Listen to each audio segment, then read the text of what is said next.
لله الواحد الأحد الفرد الصمد الذي لم يلد ولم يولد ولم يكن له كفوا أحد والذي ليس كمثله شيء وهو السميع البصير.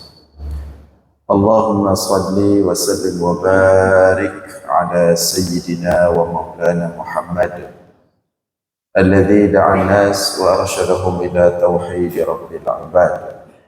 اللهم وعلى آله وصحبه أجمعين, amma ba'd. Puji beserta syukur senantiasa selalu kita persembahkan kepada Allah Subhanahu wa ta'ala,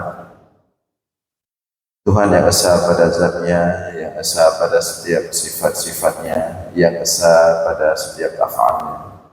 Tidak ada satupun makhluk yang serupa dengannya. Salawat beriringkan salam juga kita sampaikan kepada baginda Rasulullah Sallallahu Alaihi Wasallam, kepada seluruh keluarga dan sahabat-sahabatnya sekalian. Hadirin jamaah sekalian beserta para pendengar dimanapun berada yang dimuliakan Allah, kembali kita dalam ulasan singkat tentang ilmu tauhid. Pada subuh yang berbahagia ini kita akan melanjutkan hikmah berikutnya daripada hikmah Ibnu Athaillah As-Sakandari, yaitu hikmah yang ke-7. Beliau mengatakan, qala al-musannifu rahimahullah, la yushakkikannaka fil wa'di adamu wuqu'il maw'udi wa in ta'ayyana zamanuhu li'alla yakuna dhalika qadhan fi basiratik wa ikhmadan li nuri sariratik. La yushakkikannaka fil wa'di adamu wuqu'il maw'ud. Jangan sampai membuatmu ragu terhadap janji Allah saat janji itu tidak terwujud, saat janji itu belum terwujud. Wa in ta'ayyana zamanuhu, sekalipun waktunya telah tiba.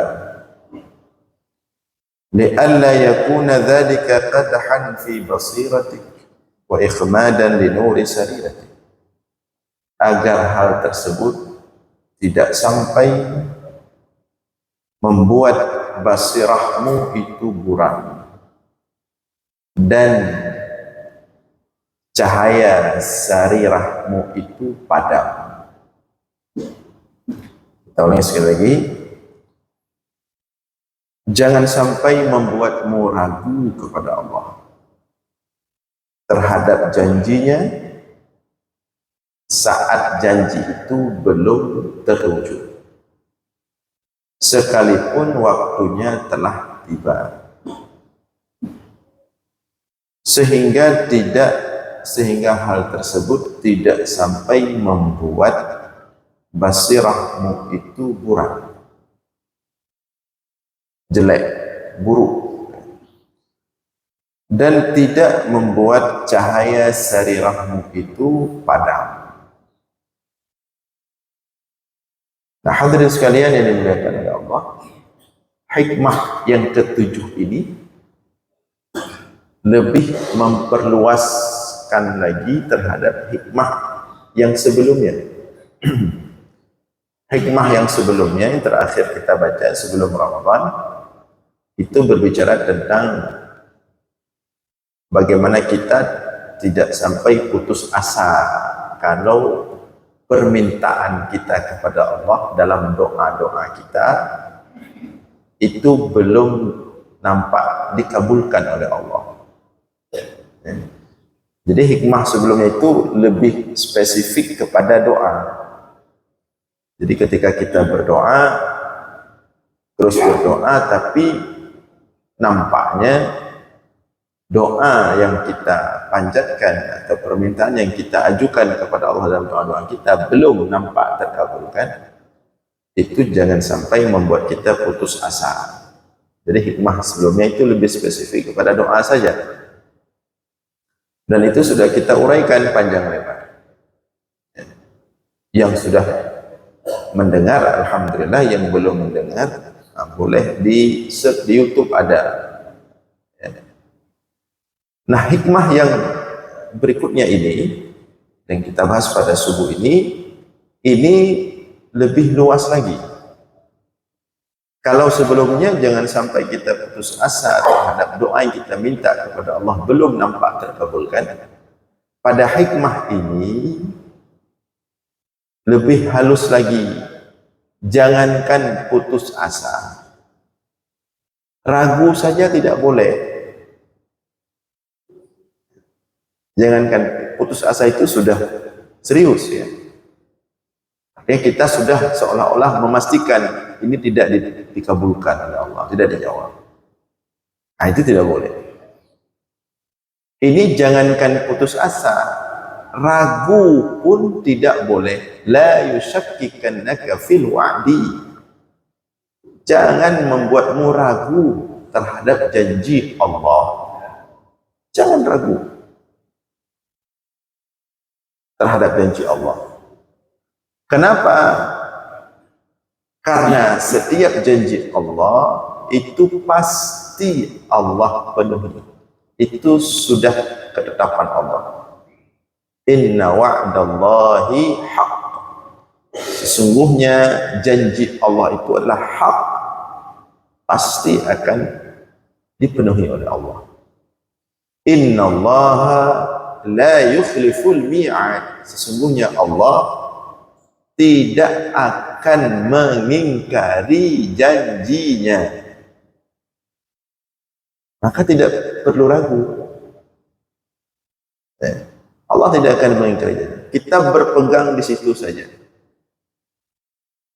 Dan itu menjadi pegangan para rasul. Ketika mereka meminta sesuatu kepada Allah. Atau ketika mereka berada dalam posisi waktu yang Allah janjikan telah tiba, mereka akan mengatakan inna wa'daka haq. Wahai Allah, janjimu itu benar adanya, artinya akan engkau tepati, maka tepatilah ya Allah. Seperti doa Nabi Muhammad SAW ketika perang Badar. Wahai Allah, intahlaku hadhil asabah. Wahai Allah, seandainya ini pasukan kaum muslimin yang sedikit ini hancur, maka tidak akan ada lagi agamamu di muka bumi ini ya Allah. Dan engkau telah berjanji. Apa janjimu? Inna lanansuru rusulana. Janji Allah, kami pasti akan memberi pertolongan rasul-rasul kami. Maka ketika Rasulullah berdoa agar dimenangkan dalam perang Badar, janji itu diungkapkan oleh Rasulullah. Wahai Allah, engkau telah berjanji. Dan itu janji itu dipegang oleh semua rasul dan mereka ungkapkan ketika waktunya telah tiba. Mereka akan mengatakan inna wa'daka haqq. Artinya para rasul ketika melakukan sesuatu untuk agama ini, mereka tidak ragu sedikit pun. Karena mereka berpegang pada janji Allah. Inna lanansuru rusulana. Sudah selesai, mereka jalankan. Allah sudah janji. Tidak ragu sedikit pun. Maka di sini kata Ibn Athaillah As-Sakandari, la yushakkikannaka, jangan sampai engkau ragu terhadap janji Allah. Nah, kalau pada hikmah sebelumnya itu jangan ragu pada doa. Artinya setiap doa pasti dikabulkan, cuman ya tergantung cara Allah mengabulkan dan pada waktu yang Allah inginkan, bukan menurut kita. Kan itu pembahasan sebelumnya. Tapi pada hikmah ini bukan hanya doa, tapi pada semua janji Allah. Ada semua janji Allah. Dan dalam Al-Quran itu banyak sekali janji Allah. Allah katakan dalam doa misalnya yang kita bahas sebelumnya, ud'uni astajib lakum. Itu kan janji Allah. Minta kepadaku, pasti kukabulkan. Sudah, kita berdoa saja dengan penuh keyakinan, tidak sedikit pun ragu bahwa doa pasti dikabulkan. Allah katakan ud'uni astajib lakum. Dan itu pegang janji itu. Allah sudah katakan tadi, kita sebutkan inna wa'dallahi haq, janji Allah itu pasti benar. Nanti sampaikan di hari akhirat kalau tidak nampak wujud janji itu hari ini. Ya Allah, dulu saya sudah berdoa, tidak berhenti-berhenti berdoa, dan engkau telah berjanji setiap doa hambamu pasti engkau kabulkan. Aku memegang janjimu itu ya Allah. Maka teruslah berdoa tanpa berhenti. Apakah doa itu sudah nampak terkabulkan secara zahir atau belum? Tapi tetap tidak sedikit pun ragu. La yusyakkikanna. Jadi jangan sampai nanti, alah, sudah bertahun-tahun kita berdoa, mendoakan yang sama, kayaknya memang tidak ada rencana Allah kabulkan. La yusyakkikanna. Jangan ragu sedikit pun. Terus berdoa, pegang janji Allah. Allah katakan dalam Al-Quran, inna salata tanha 'anil fahsya'i wal munkar. Sesungguhnya salat itu dapat menegah seseorang daripada kekejian dan kemungkaran. Tapi sudah bertahun-tahun kita salat, sudah puluhan tahun kita salat, kemungkaran tetap kita lakukan, kekejian tetap lancar. Apakah kemudian kita meninggalkan salat? Tidak, salat tetap jalan. Jangan nanti, halah, nyokahek aku semayang tapi bubut, tapi ruh bubut, kepur semayang teman. Nah, tidak boleh. Maka para ulama mengatakan, mengajarkan kepada kita, meskipun kita belum bisa lepas dari maksiat, dari dosa, masih bergelimang dengan dosa, salat tetap jalan. Kita pegang janji Allah. Kalau ada orang yang ngomong, untuk apa kamu sholat? Kalau kamu masih buat ini, buat itu. Tancapkan dalam hati, saya pegang janji Allah. Mungkin hari ini sholat saya belum mampu mencegah saya daripada kekejian dan kemungkaran, tapi saya pegang janji Allah.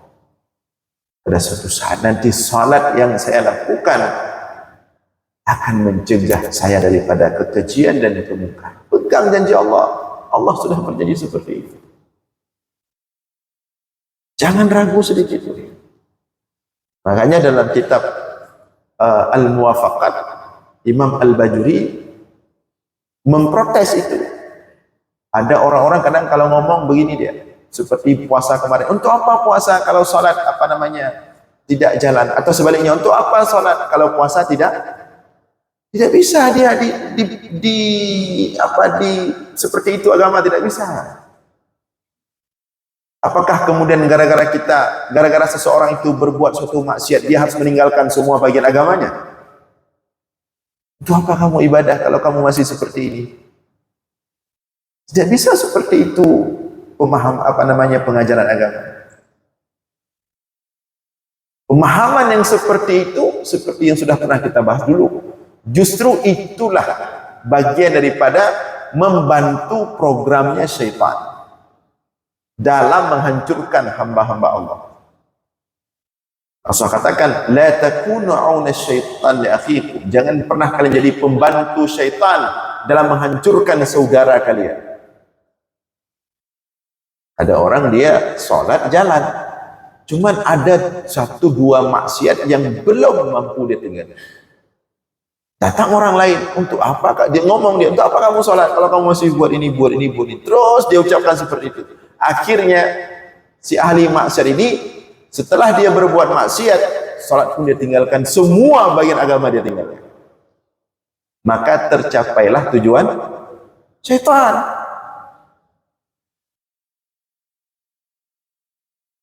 Tercapailah tujuan syaitan. Agar seseorang itu dengan dosa, kemudian dia merasa putus asa, merasa minder, dan meninggalkan ibadah secara total. Gara-gara pernyataan-pernyataan yang salah tadi. Nah, ini efek daripada ketika kita ragu kepada janji Allah. Jadi jangan dipikir efeknya kecil, besar efeknya. Allah katakan dalam Al-Quran, ala bidzikrillahi tatma'innul qulub. Ketahuilah dengan berzikir kepada Allah, hati akan tentram. Tapi sudah kita berzikir, setiap selesai sholat kita berzikir, tasbih 33 kali, tahmid 33 kali, takbir 33 kali. Di mana-mana majlis zikir sudah kita datangi, tapi hati belum kunjung tentram, belum tenang, belum damai. Tetap jalankan zikir, karena janji Allah, ala bidzikrillahi, ketahuilah zikir itu akan menenteramkan hati. Tetap itu kita pegang janji Allah. Mungkin orangnya galam imat ratibnya, galam tenang hati. Tapi kita tetap pegang janji Allah. Suatu saat nanti zikir itu akan menenteramkan, benar-benar menenteramkan. Pegang saja janji Allah. Jangan ragu. Dalam banyak ayat dan hadis dikatakan untuk kita banyak-banyak bersedekah. Dengan banyak bersedekah, insya Allah rezeki kita dimudahkan oleh Allah berlipat-lipat daripada sebelumnya. Tapi sudah kita bersedekah, belum bertambah rezeki kita berlipat-lipat sebagaimana ayat dan hadis. Pegang janji Allah, inna wa'dallahi haq. Pokoknya apa yang sudah dijanjikan oleh Allah pasti terjadi, walaupun belum terwujud. Nah, di sini godaan syaitan itu sangat besar sekali, tidak kecil. Makanya sering kita ulang-ulang, pemahaman tauhid itu memberikan pengaruh besar terhadap ibadah kita sehari-hari. Jangan dibayangkan tauhid itu hanya teori-teori mengenal Allah, tidak. Bagaimana kita memahami tauhid itu akan memberikan pengaruh bagaimana kita menjalani kehidupan kita, memahami hakikat ibadah. Ya. Banyak orang-orang yang sebelumnya ibadahnya sudah bagus, dengan harapan-harapan janji Allah tadi dalam Al-Quran, dalam hadis. Tapi ketika dia sudah mulai menjalankan ibadahnya itu dengan tekun, dengan semangat, ternyata dalam perjalanan janji-janji itu belum kunjung sampai, belum terwujud. Maka mulailah satu persatu ibadah itu dia tinggalkan. Sampaikan, ya, wa'mur ahlaka bis-shalah wastabir 'alaiha. Jaga salat 5 waktu berjamaah. Perintahkan keluargamu sama-sama bawa ke masjid. Jaga salat 5 waktu, wastabir, dan bersabar. La nas'aluka rizqan nahnu narzuquk. Kami akan tanggung rezekimu, kami akan mudahkan hidupmu. Tapi ternyata sudah kita jaga salat berjamaah 5 waktu, tekun.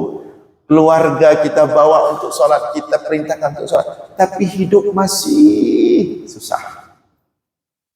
Masih sulit. Nah, di sini banyak orang kemudian tidak tahan. Akhirnya mulai ragu. Ya, akhirnya mulai ragu. Maka di sini penting, kata Ibnu Athaillah As-Sakandari, bukan hanya jangan putus asa, tapi jangan ragu. La yusyakkikannaka, jangan ragu sedikit pun dalam semua hal terhadap janji Allah. Fil wa'di, dalam semua janji Allah, jangan ragu sedikit. Jadi jangan sampai nanti bahasa kita dalam doa mulai ragu. Kita susun doanya 1, 2, 3, 4, 5, 6, 7, 8, 9, 10 poin doa. Setiap hari kita berdoa, berjalan 1 bulan, setahun, 2 tahun, mulai kita ragu. Ini kayaknya poin pertama ini belum nampak. Ini kita coret aja doa yang pertama. Usah kita minta lagi. Ini kayaknya enggak bakal terwujud ini. Poin yang kelima coret juga. Tidak perlu. Kalau bisa tambah lagi doa sama Allah. Kalau 10 poin belum lagi kunjung, tambah 15. Karena Allah itu suka ketika hambanya meminta kepadanya. Beda dengan sesama kita manusia. Kalau kita sesama manusia, makin kita suka minta, orang makin tidak suka. Aduh, laki berada merempah ni. Kalau Allah tidak, makin kita banyak minta, makin kita merengek, makin kita ulang-ulang, atau ilhah namanya dalam hikmah sebelumnya. Makin kita merengek, makin kita cengeng, makin kita ulang-ulang, justru Allah semakin suka. Karena apa? Karena Allah melihat kita betul-betul menampakkan rasa butuh kepada Allah. Justru Allah tidak suka kepada orang yang tidak mau minta apa-apa.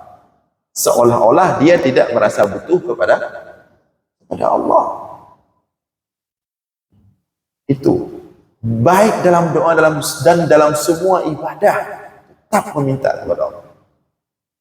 Coba lihat Nabi Ibrahim. Nabi Ibrahim itu di antara doa Nabi Ibrahim yang tidak pernah berhenti. Rabbi habli minas salihin. Ya Allah, karuniakan kepadaku anak-anak yang soleh. Itu doa Nabi Ibrahim dalam Al-Quran disebutkan, Rabbi habli minas salihin. Karuniakan kepadaku ya Allah anak-anak yang soleh. Kapan dikabulkan doa itu? Apakah setelah doa langsung dikabulkan? Apakah setelah 1 bulan? Apakah setelah 1 tahun? Apakah setelah 10 tahun? Setelah 70 tahun. 70 tahun lebih umur Nabi Ibrahim, doa itu baru dikabulkan, baru dikasih anak oleh Allah. Namanya Ismail, kemudian Ishak atau sebaliknya. 70 tahun Nabi itu. Kita ada mana tutup itu. Baru doa kata 3 minggu kayak kata yang tanya. Ya Allah, ada kalau kata 3 minggu. Ya. Nabi Rasul pilihan, kekasih Allah. 70 tahun berdoa tidak pernah ragu sedikit pun. Rabbi habli minas salihin. Rabbi habli minas salihin. Ya Allah, karuniakan anak yang saleh. Ya Allah, tidak pernah berhenti. 70 tahun baru dikabulkan oleh Allah. Nabi Nuh alaihi salam juga demikian. Ya. Sering kita ulang-ulang kisah Nabi Nuh, karena kisah Nabi Nuh ini pelajaran yang tinggi sekali terhadap nilai kesabaran. Alfasanatin illa khamsina ama. 1000 tahun kurang 50 tahun. Artinya 950 tahun. Berdakwah dalam kesulitan, dalam susah payah. 950 tahun baru Allah nampakkan, baru Allah hancurkan itu lawan-lawan Nabi Nuh alaihissalam. Kan tidak ada Nabi Nuh ngomong, ya Allah, kahilum doa baru nyoduh go ya Allah, jeralong kan. Tidak ada. 950 tahun. Bagaimana itu? Karena memang mereka para rasul tidak ada ragu sedikit pun terhadap Allah. Nah, itu yang belum tentu waktunya. Tapi bahkan ada janji Allah yang sudah dipastikan waktunya. Wa in ta'ayyana zamanuhu, kata dari Ibnu Athaillah Sakandari.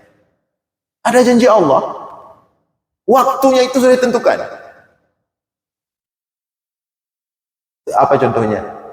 Seperti Allah perintahkan Nabi Muhammad dan para sahabat untuk masuk Mekah umrah. dari Madinah ke Mekah. Itu perintah Allah.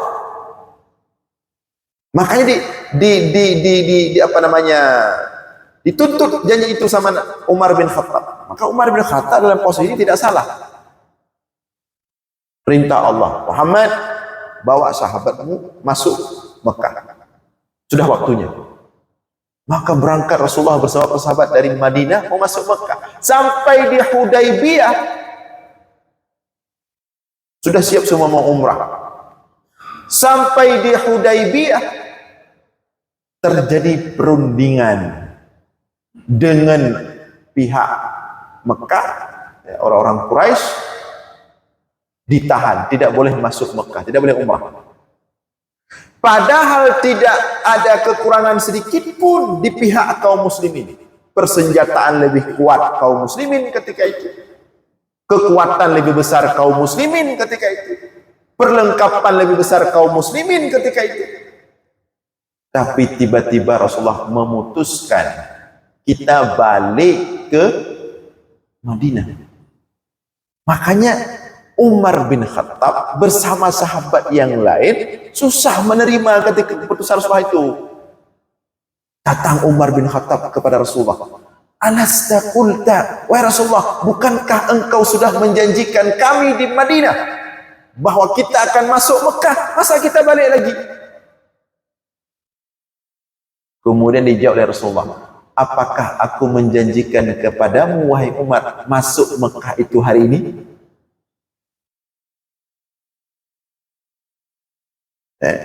Ketika itu berat bagi para sahabat. Yang paling kuat ketika itu adalah Abu Bakar As-Siddiq. Makanya dia katakan dijuluki As-Siddiq. Beda As-Siddiq dengan As-Sadiq. Disitulah letak beda As-Siddiq dengan As-Sadiq. Kalau As-Siddiq dalam kondisi apapun percaya totalitas, yakin totalitas dalam kondisi apapun. Itu namanya As-Siddiq. Kalau As-Sadiq dia butuh pendukung baru kita percaya. Misalnya ya, ada orang hebat. Ada orang hebat. Ada orang ngomong ke kita, ada satu orang ini hebat sekali. Apakah kita langsung percaya? Nah, kita lihat dulu. Kita lihat gerak-geriknya. Nah, ternyata banyak pencapaiannya bagus. Baru kita percaya. Itu namanya As-Sadiq. Begitu hebatnya itu berkurang, naik turun, maka kepercayaan kita juga mulai berkurang. Ketika kehebatannya itu tidak sesuai dengan logika kita, tidak sesuai dengan hati kita, mulai berkurang kepercayaan kita. Itu namanya As-Sadiq. Tapi kalau As-Siddiq, apakah sesuai dengan logika kita atau tidak sesuai? Apakah cocok di hati kita atau tidak cocok? Pokoknya percaya, yakin totalitas. Nah, itulah dimiliki oleh Abu Bakar As-Siddiq. Kajulki As-Siddiq. Begitu Rasulullah katakan sesuatu, apakah itu cocok di pikirannya Abu Bakar atau cocok tidak cocok dengan hatinya, pokoknya percaya. Makanya ketika Umar ngomong ke Rasulullah, wahai Rasulullah, bukankah engkau telah menjanjikan kepada kami kita akan masuk Mekah berumrah? Masa kita balik lagi? Masa kita mengalah? Kita kekuatan kita lebih besar, kemampuan kita lebih besar, senjata kita lebih kuat. Masa kita balik lagi ke Madinah? Dijawab oleh Rasulullah, apakah aku mengatakan kepadamu wahai Umar, hari ini kita masuk? Tidak mempan. Belok Umar ke Abu Bakar. Kata Umar kepada Abu Bakar, wahai Abu Bakar, lu pegale, apa? Tidak pegale. Jadi Umar minta bantu ke, tolonglah engkau sampaikan Abu Bakar, masa kita balik lagi? Kita sudah lengkap ini semua, sudah rame kekuatan persenjataan, masa kita balik lagi? Tolong engkau sampaikan. Apa jawaban Abu Bakar? Kata Abu Bakar, apabila Rasulullah telah mengatakan sesuatu, maka itu adalah hak. benar. Ketika itu baru terdiam Umar bin Khattab. Itu janji yang sudah sampai waktu. Tapi tidak jadi. Semua para sahabat menerimanya dengan totalitas kepada Allah. Baru kemudian balik ke Mekah setelah kurang lebih daripada 3 tahun. Baru balik umrah, betul-betul umrah. Nah, la yushakkikannaka fil wa'di. Jangan ragu sedikit pun pada janji Allah. Pokoknya pegang janji Allah. Disuruh sholat, sholat. Disuruh zikir, zikir. Disuruh bersedekah, bersedekah. Disuruh beribadah, beribadah. Disuruh berdoa, berdoa. Masalah hasil, pegang janji Allah. Belum nampak di dunia, nanti bawa janji itu ke hari akhirat. Nanti di mahkamah Allah, ingat, catat baik-baik. Iya. Cuman nanti masalahnya, belum lagi kita sampaikan janji itu, kita mencari udah mau tuntunnya, udah tuntut Allah dengan huruf akhirat misalnya, ya. Catat. Namun khawatirnya sebaliknya, begitu nanti di hari akhirat, seperti kita sudah sampaikan sebelum-sebelumnya, justru kita malu sama Allah. Apa malu sama Allah? Banyak hal-hal yang kita tidak duga, ternyata apa yang sudah Allah siapkan kepada kita di hari akhirat itu jauh lebih besar daripada yang kita prediksikan. Seperti hadis itu, ada seorang hamba di hari akhirat, tiba-tiba begitu dibangkitkan, dia berada di taman surga. Hidupnya enak, indah. Dia terkejut. Takutnya terkejut yang kejadian. Pun ada doa Allah, justru kayak orang terkejut. Terkejut. Ini saya kok enak sekali hidup ini. Sang lamdonya hana hajut-hajutan lamdonya. Dia sudah membayangkan dia itu di hari akhiratnya sang rokunya hana cara yang selamat. Ternyata begitu dibangkitkan, dia di taman surga, ya, penuh dengan keindahan. Sampai dia bukan ragu kepada Allah, dia ragu kepada dirinya, nyolong pukul. Ditanya sama malaikat, coba engkau ingat amalan apa yang telah engkau lakukan dulu di dunia. Dia coba mengingat-ingat, tidak ada. Biasa-biasa saja, tidak ada sesuatu yang spesial. Sepertinya Allah katalah kejuk belum. Kata malaikat, coba kamu ingat-ingat lagi. Tidak ada, coba kamu ingat-ingat lagi. Kata malaikat, kenikmatan yang diberikan oleh Allah ini adalah hasil daripada doa-doamu, niat baikmu di dunia dulu. Engkau pasang niat baik kepada Allah, tapi belum engkau sempat laksanakan. Ternyata sudah menjadi amalan, sudah menjadi pahala besar. Baru niat baik. Apalagi kalau sudah kita amalkan. Makanya sering kita ulang-ulang, pokoknya Allah itu tidak akan pernah mengecewakan hamba. Maka yang sering membuat kita ragu ini karena sifat sesama kita makhluk. Saking kita sering kena kecewa, kita menjadi kurang percaya dengan sesama kita, terbawa kepada Allah. Allah tidak boleh kita kurang percaya kepada Allah. Tidak boleh kita takut kepada Allah. Masih dalam hal takut kecewa, tidak. La yukhliful mi'ad, Allah tidak akan mengecewakan hamba. Ya itu. La yusyakkikan. Jangan pernah ragu. Terus melaju. Dalam kondisi apapun.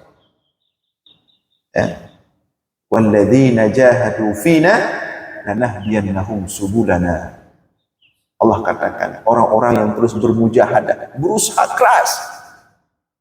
Jatuh bangun dia. Dia beramal, terpeleset lagi. Beramal lagi, terpeleset lagi.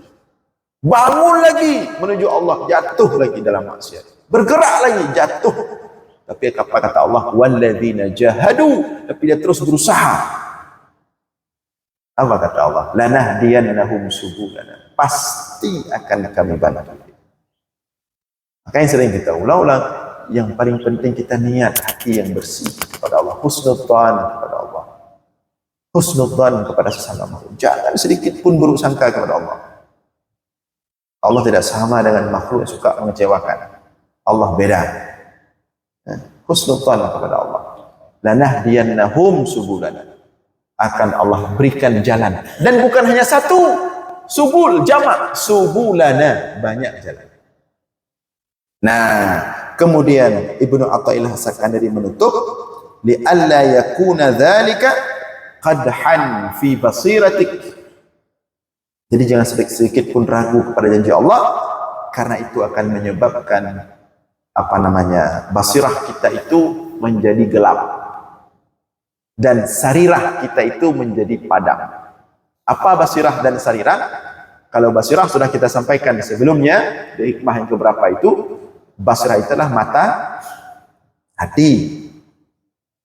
Basirah itu mata hati yang melihat Allah.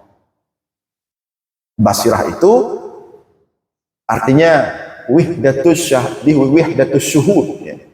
Semakin kita melihat alam ini, semakin kita merasakan kebesaran Allah. Wahdatus syuhud, bukan wahdatul wujud, wahdatus syuhud, artinya musyahadah.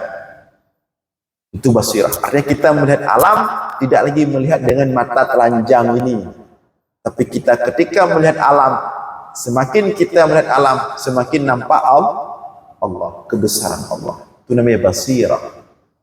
Barang siapa yang semakin hari semakin dia melihat alam ini, semakin mengingatkan dia kepada Allah, semakin dia merasakan kebesaran Allah, semakin dia merasakan kehadiran Allah, maka itu tanda basirahnya semakin tajam, semakin hidup. Nah, itu basirah. Jadi kalau basirah itu dia ma'rifatullah, lebih kepada mengenal Allah. Kalau sarirah atau yang disebut dengan sir, itu ma'rifatun nafsi. Dia objeknya itu mengenal diri. Orang yang makin mengenal dirinya, makin sirnya itu makin bercahaya, sarirahnya. Ada orang tidak kenal diri, hanal teror, yang dia telah gak lebih. Itu tidak hidup sirnya. Orang kalau sudah banyak mengkritik diri, mengenal diri, sudah makin teror ketimbang melihat orang lain, itu tandanya sirnya semakin bercahaya. Jadi sarirah itu ma'rifatun nafsi, mengenal diri. Semakin orang mengenal dirinya, hakikat dirinya, kekurangan dirinya, kelemahan dirinya, tandanya cahaya sirnya semakin hidup. Bahkan untuk mengenal Allah, untuk punya basirah harus punya sarirah. Untuk mengenal Allah harus kenal diri dulu. Maka ada pepatah Arab, man arafa nafsahu arafa rabbahu.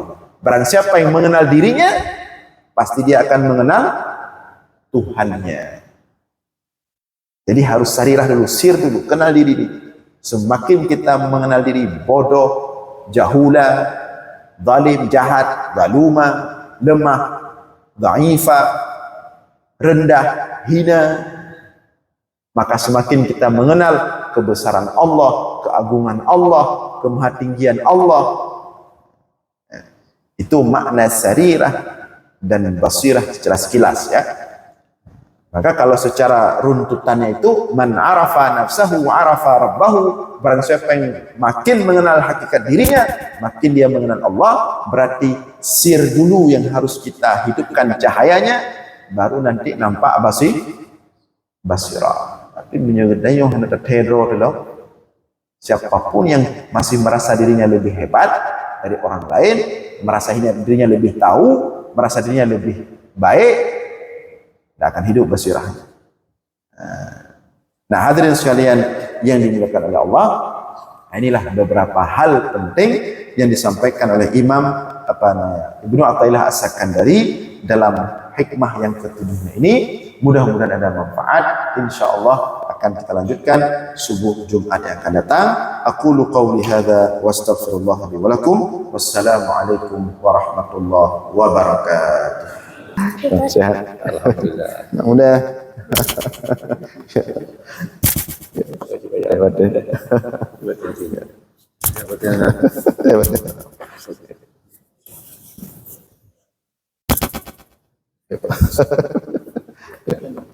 Saling Pak.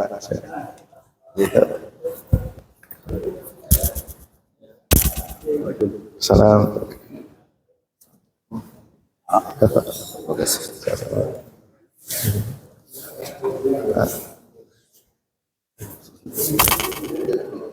Pak.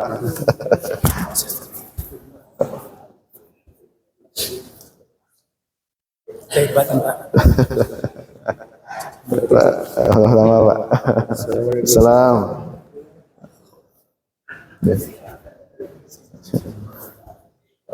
Wah, hebat ya.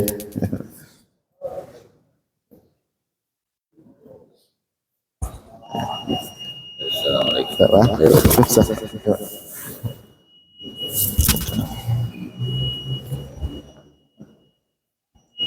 Sehat Pak? Alhamdulillah. Sama-sama.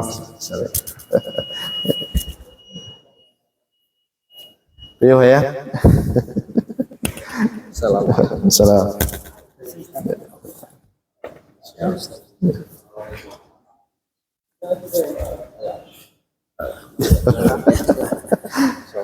Salam. Sehat.